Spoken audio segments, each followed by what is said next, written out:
안녕하세요. 변방 목사의 아침 묵상 2021년 3월 21일 주일 아침입니다. 오늘은 창세기 5장 25절로 32절 말씀을 통해서 사명을 향해 가리라 이런 제목으로 귀한 말씀 함께 묵상을 나누겠습니다. 거룩한 주일입니다. 오늘도 주님 앞에 예배자로 발견되는 날이 되기를 소망해 봅니다. 오늘은 아내와 함께 라마나의 스페이스 R 완공을 앞두고 예배를 드리려고 합니다. 주님이 받으시는 그런 거룩한 예배가 되기를 소망합니다. 본문에는 무두셀라의 삶, 그리고 그의 아들 라멕, 그리고 그의 아들 노아의 삶을 기록하면서 라멕이 노아를 낳고 그 이름을 고백하는 내용이 주목됩니다. 29절 말씀 요절인데요. 함께 봉독해 올립니다. 이름을 노아라 하여 이르되 여호와께서 땅을 저주하심으로 수고롭게 일하는 우리를 이 아들이 안위하리라 하였더라. 여호와께서 땅을 저주하시는데 그 안에서 고통하는 백성들을 노아가 위로할 것이다, 안위할 것이다, 쉼을 줄 거다, 뭐 이런 표현입니다. 메시지 성경은 이 부분을 이렇게 번역을 합니다. 그 아들의 이름을 노아라 하고 이렇게 말했다. 이 아이는 하나님께서 저주하신 땅을 일구는 고된 일에서 우리를 쉬게 해줄 거다. 하나님이 저주한 땅에서 고통하는 이들을 다시 한번 쉼을 주는 사람으로 하나님이 노아를 선택했다. 이런 이야기죠. 여기서 노아라고 하는 이름, 쉼, 안식이라고 하는 뜻을 가지고 있는데 하나님은 그 앞으로 온 세상이 죄악으로 가득하고 소란스러워서 홍수 심판을 그 무두셀라라는 이름을 통해서 에녹을 통해서 선언을 하셨습니다. 앞으로 고통을 당하게 될 그들에게 노아로 하여금 방주를 만들게 해서 그 안에서 안식과 안위를 제공하고 누리라고 하는 이것을 암시하면서 노아라는 이름을 허락하신 거죠. 이 말씀을 묵상하면서 이런 생각이 듭니다. 무두셀라를 통해서 그가 죽을 때 심판이 예고되었지 않습니까? 또 노아를 통해 그 심판의 때에 안식, 쉼, 안위 이런 것들이 희망이 예고되고 있다고 하는 사실이죠. 하나님의 자비가 얼마나 무궁한지를 다시 한번 느끼게 됩니다. 세상이 죄악으로 타락하고 심판이 선고되고 있지만 하나님은 그 심판의 한가운데서 회복할 사람을 지명하셔서 기회를 열어주고 계신다는 거죠.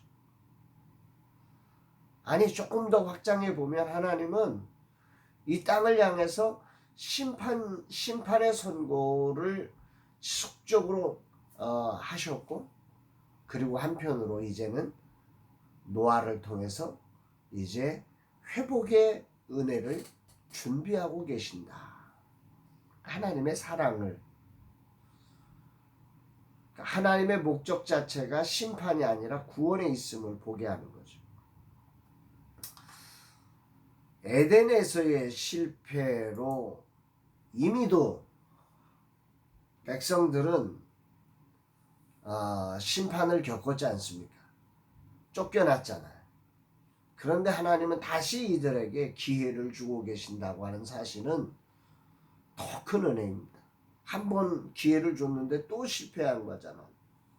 그럼에도 불구하고 그들에게 노아를 통해서 다시 안위를 주시려고 계획하시는 하나님의 사랑. 조금 더 이 말씀을 보면 하나님은 심판을 예고한 이름을 가진 무두셀라를 역사상 가장 오래도록 살게 하십니다. 다시 말해서 심판을 늦추고 계신 거죠. 무두셀라의 장수는 하나님의 기다림입니다. 심판은 해야 되겠는데 제약이 관영해서 이 땅을 심판은 해야 되는데 한 해 한 해 더 두고 봅니다.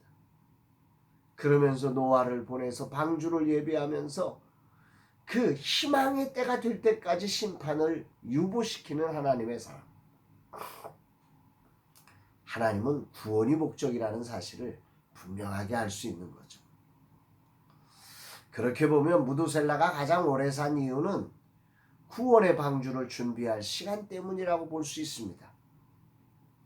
다시 말하면 사명의 때까지 산 것입니다.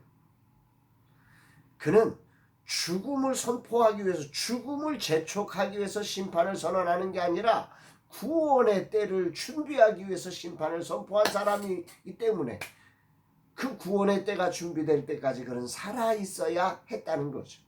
그래서 가장 오래 산 것입니다. 이런 차원에서 보면 무두셀라가 오래 산 것도 사명 때문입니다.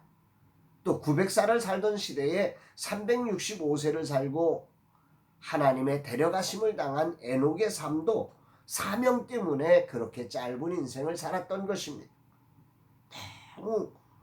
너무 핍박을 당하면서 심판을 선고해야 하니 누가 좋아합니까? 그렇게 심판을 선언하가는 그 삶을 하나님이 기뻐하시며 그 사명을 이렇게 다했다고 느낄 때 그를 데려가 주시는, 죽음을 보지 않고 사명 때문에. 결국 우리 인생이라는 게 이렇게 사명에 의해서 움직여지고 있다는 사실을 오늘 아침 묵상하게 됩니다. 그렇다면 나는 사명이 뭔가 생각해 보게 됩니다. 이제 저는 내려가는 길을 만드는 사명을 가지고 이 땅을 살고 있습니다. 그 내려가는 길에 내가 내려간다는 거 구체적으로 어떻게 내려가야 되나? 저에겐 두 가지를 발견했습니다. 내려가면서 내가 아니라 다른 젊은 세대 사역자들을 세워내야 한다. 그 일을 해야 한다.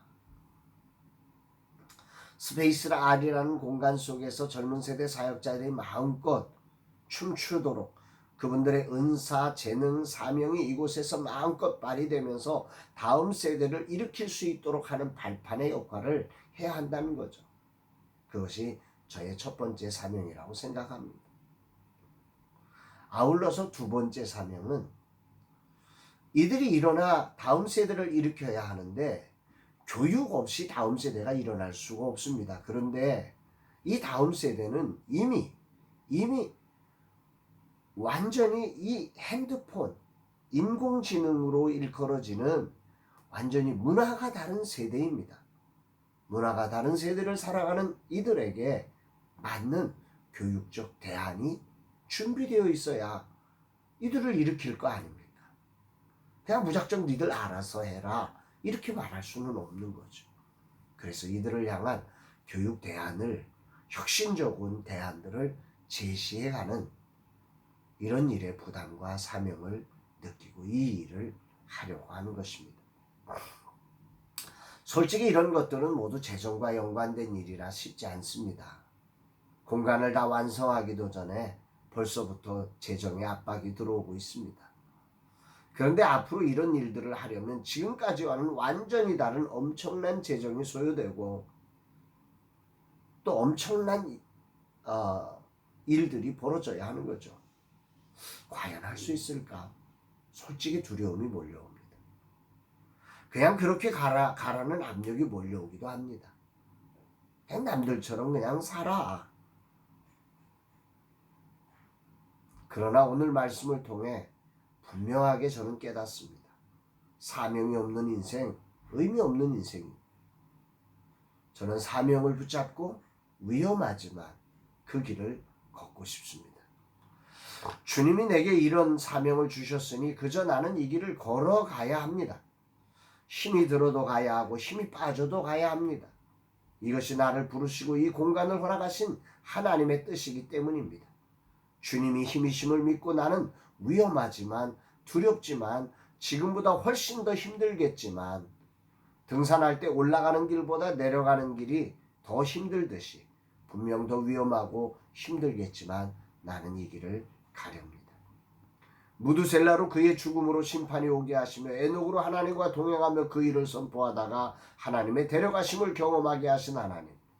또한 노아로 하여금 쉼과 안식이 될 수 있도록 방주를 만들 수 있는 길을 여시고 그것이 준비될 때까지 심판을 연기하시는 하나님의 사랑을 알기에 나는 이 하나님을 신뢰하며 이 길을 걸어갈 것입니다. 주님, 이 종을 사용하여 주소서. 주님이 데려가실 때까지 이 길을 걷겠습니다. 죽는 자가 아니라 데려감을 당하는 자로 서게 하소서. 이런 고백을 하게 됩니다. 사랑하는 여러분, 오늘 여러분은 어떤 삶을 사시겠습니까?